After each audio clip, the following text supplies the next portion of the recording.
자율주행도 많이 연구하시잖아요. 관심도 많이 갖고 계신 걸로 아는데 그 연구실에서 지금 일반인들이 봤을 때 사실 보면 자율주행이 뭐 조만간에 올 거다. 그러니까 자율주행 시대가 조만간에 올 거다. 뭐 좀 어떤 사람은 좀 뭐 아직 멀었다. 뭐 여러 가지 이제 설왕설래가 많아요, 그죠? 네. 예. 근데 직접적으로 이제 연구하시는 이제 어떻게 보면 그 한가운데 계시잖아요. 어떻게 우리나라 이제 자동차 자율주행 미래 부분과 관련해서는 뭐 사고로 그쪽에 이제 일정 부분부터 연구를 하시니까 그 연구자 입장에서 보면 좀 어떤 미래에 대해서 어떻게 지금 예측을 하고 계세요? 뭐 사견이니까 그냥 뭐 편안하게 얘기하신다면. 글쎄요, 자율주행이 언제 오겠다 제가 예언가는 아니기 때문에 그거는 섣불리 말씀드리기 좀 그렇고요.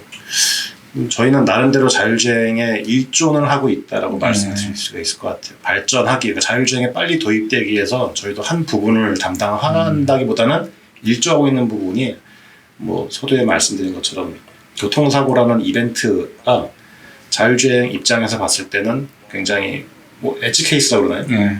자율주행에서 자율주행을 하기 위해서는 인공지능을 학습을 시켜야 된단 말이에요. 다양한 시나리오가 필요한데 사고라는 이벤트는 정형화되어 있지가 않거든요. 그러면 자율주행에 인공지능을 학습시키는 데 있어가지고 교통사고만큼 훌륭한 엣지 케이스도 없습니다. 그래서 많은 선진국에서는 이 교통사고라는 이벤트를 통해서 다양한 자율주행의 인공지능을 학습시키는 데 활용하고 있고, 그 다음에 또 연구하고 있고, 아까 말씀드린 스웨덴이라든지 그다음에 독일 이런 나라들은 교통사고 데이터베이스를 이용해서 자신들의 자율주행 자동차의 퀄리티를 높이고 있는 게 기존 사실이거든요. 딥러닝 시스템이 이미 이제 뭐 그건 당연히 뭐 적용했을 테고. 그래서 뭐 저희 나라도 분명히 진행되고 있는 부분이 확실한데 거기까지는 저희가 알지는 못하나 저희가 하고 있는 업에서 비춰봤을 때 저희는 교통사고라는 어떤 이벤트를 연구하는 입장에서 이런 부분이 니즈가 제조사 측에서 오고 연구소 측에서 오고 학교에서 오고 해외 쪽에서 오기 때문에 이 엣지 케이스가 활용도가 앞으로 점점 많아지고 있구나, 일조가 되고 있는 부분이 있구나. 그런 면에서는 뭐 저희 회사 안전벨트 연구 개발에도 선행적 업무에는 많이 연구에 도움될 수 있게 자료를 만들어 제공하고 있죠. 우리 그 백 박사님은.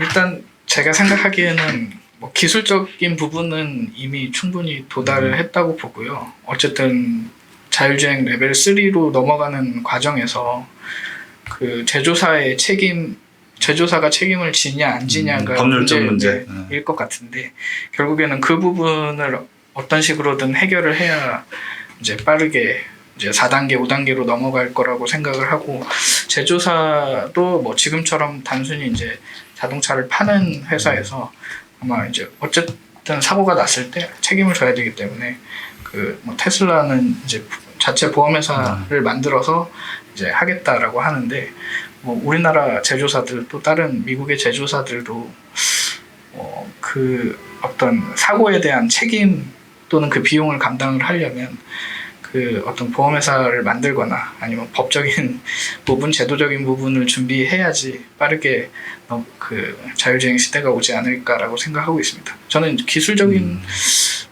문제에서는 이미 자율주행에 도달했다라고 생각하고 있습니다. 네. 뭐 그 저 어느 자료 보니까 저 자율주행 팩이라고 할까요? 패키지가 결국은 저 그 소프트웨어 쪽으로 이제 많이 접근하잖아요. 하드웨어는 이제 이미 다 포맷은 끝난 것 같고.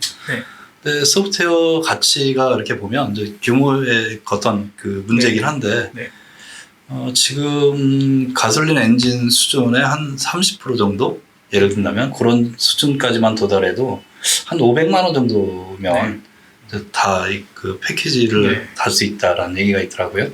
그만큼 쉽게 갈 수 있다는 얘기가 되는 것 같고 또 하나는 지금 대세가 어떻게 보면 내연기관이 거의 사라지는 과정이잖아요. 지금 저 그 쿼터 때문에 그 전기 자동차를 일정량 만들어야 되는 그런 이 법 제도로 이제 가긴 했는데 제가 봤을 때는 아마 조만간에 그 문제는 좀 많이 해결되지 않을까요? 그러니까 바꿔 말하면 전기 자동차는 조만간에 이제 다 보편화로 가지 않겠느냐. 그러니까 지금도 기술적인 문제는 없는 것 같아요. 그러니까 배터리 문제도 제가 알기로는 중국 같은 경우는 저 배터리 통째로 교체하는 방식으로 가거든요. 그러면 그게 뭐 1분 30초? 90초 정도 걸린대요. 그러니까 지금 뭐 우리가 휘발유 넣는 것보다 더 짧아요. 사실. 그다음에 안정성도 더 뛰어나고. 근데 이제 그 일반적으로 보면 그렇게 됐을 때는 자동차 제작사 입장에서 보면 그 자동차라는 걸 파는데 자동차 한 번 팔면은 얘가 5년 쓰거나 뭐 10년 쓰거나 뭐 더 이상 쓸 수 있는 그런 게 있는데 배터리는 소모품이잖아요. 그죠?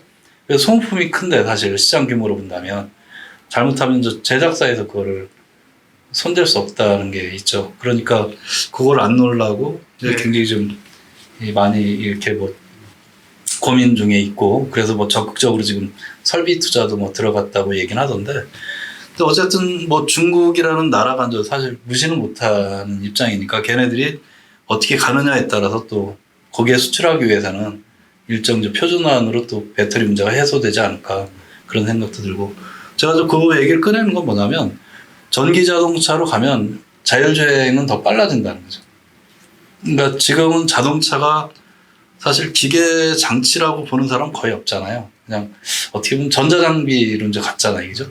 그다음에 자율주행이 제가 보기에는 또 한 가지가 그 보험 제일 시급한 문제인데 사실 그게 해소될 가능성이 높겠더라고요. 그러니까 보험사에서도 이게 더 이상 미적거리다는 이제 뺏길 수 있다. 뭐 이런 뭐 여러 가지 그런 것 때문에 이제 뛰어들 준비도 돼 있다라고 일부에서는 좀 들리기도 하고 그러다 보면 일정 부분 이제 타협해서 또 갈 수 있는 부분도 있고. 근데 그랬을 때 그 어떻게 보면 국민들이나 아니면 전 세계 이제 사용자 입장에서 본다면 어떤 변화가 있을 거냐 사실 이제 그런 것들은 좀 우리가 앞으로 계속 관심 갖고 있어야 되는 그런 부분이 아닌가 이렇게 생각 들어요. 그 지금 뭐 예상되는 건 자율주행으로 하면 일단은 그 조종석이 없어지는 거잖아요. 네. 그 뭐 레벨 4부터는 조종석을 없애는 걸 이제 원칙으로 잡고 가려고 하는 거니까 조종석이 없어진다는 얘기는 그 사람들이 자동차를 이용하면서 결국 이제 컨텐츠 소비로 갈 수밖에 없다는 거죠. 네. 운전에 집중할 이유가 하나도 없으니까 그러면 운전에 집중하는 시간을 제외하고 그럼 뭐 어떤 거로 이제 소비를 할 거냐 소비하면서 시간을 소비하면서 지나갈 거냐라고 본다면 결국은 이제 거기에 맞는 컨텐츠가 뭐냐 이제 그런 논란들. 그래서 아마 그런 부분에 대해서는 굉장히 많은 지금도 아마 많은 기업에서 준비를 하고 있을 거라고 봐요. 네. 우리도 부지런히 뭐 그런 쪽에 준비를 하셔야 아직 젊으시니까 되지 않을까 생각됩니다. 좋지 않고요. 그래도 아직 젊으신데. 네. 자, 오늘 수고하셨고요. 좀 종종 뵙는 걸로 하겠습니다. 자, 하시는 일 또 열심히 하시고 유익한 얘기 또 많이 들려주시길 기대하겠습니다. 네, 수고하셨습니다. 고맙습니다. 고맙습니다.